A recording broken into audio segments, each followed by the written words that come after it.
Upang agahat or magandang umaga sa lahat. So, ngayong araw po ay ito, mag-uwes tayo dahil dalawa umalis mata sa school nag-aaral. So, kailangan nating panghugas. Pero, ang hina ng tubig. Iwan ka ba dito? Ba't palaging mahina yung tubig tuwing umaga? Sa 3 taong kong pagtira dito sa Burawin, ganito talagang set up lagi sa tubig. Yan o. Makas pa yung ihi ko dyan. Pero kailangan tisin.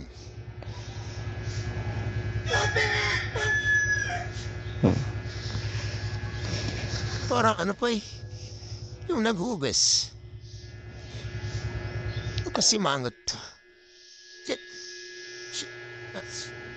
Antay-antay tayo ng tubig pag mapuni yung planggana.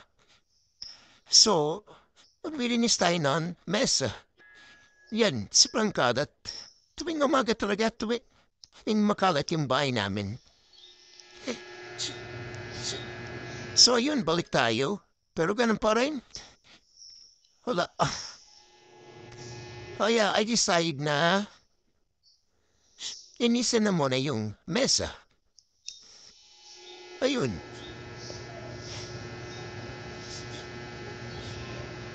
Para habang nag-antay ng tubig, may ginagawa tayo.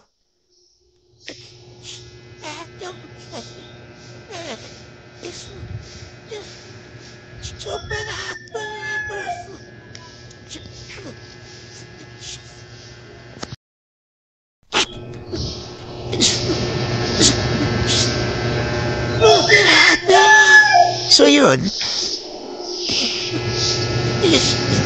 Pasensya na pala. Kasi batay ng damit. Medyo mainit kasi. Yeah. Maday ng damit. Start na pala tayo dito. Sa paglinis ng mesa. Para pagdating ng dalawa kung pamangkin, wala na silang trabahoin. Yun, kahit medyo masakit pa dyan yung paa. Kasi, syempre, tinay tayo dun sa paa. Medyo masakit pa yan. Kaya may bandage pa yan. Yun, linis-linis.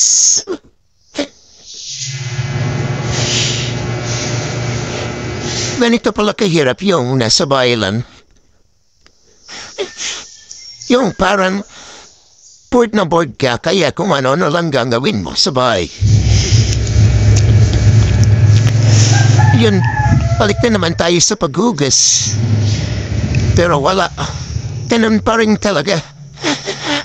Unahin natin muna yung kutsara at tinidor. Ayusin muna natin yung lagay na mga pinggan at baso para makatulog lahat. Ayun. So, wala. Bagal pa rin talaga. So, punta tayo sa sala. Di tayo maglinis. Yun. So, walis-walis. Tsaka, may bumibini dyan, no?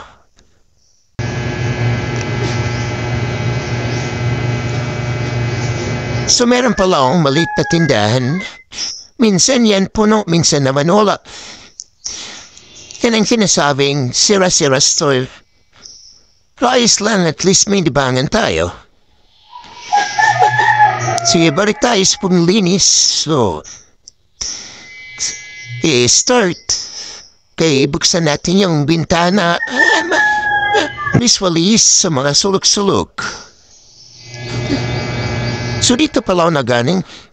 Para nagbabasa. Kaya, meron to na, no? Parang mga nakadikit na mga bond paper. Para kahit nasa sala lang tayo, nakapagbasa tayo ng mga important titles na kailangan nating tandaan. So yun.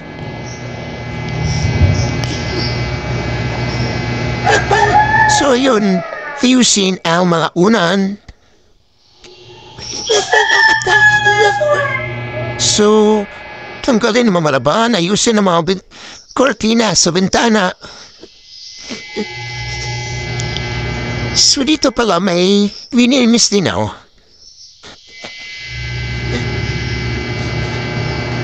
So, ayun. May mamibili na naman. So, ayun. Thank you. Salamat sa inyo.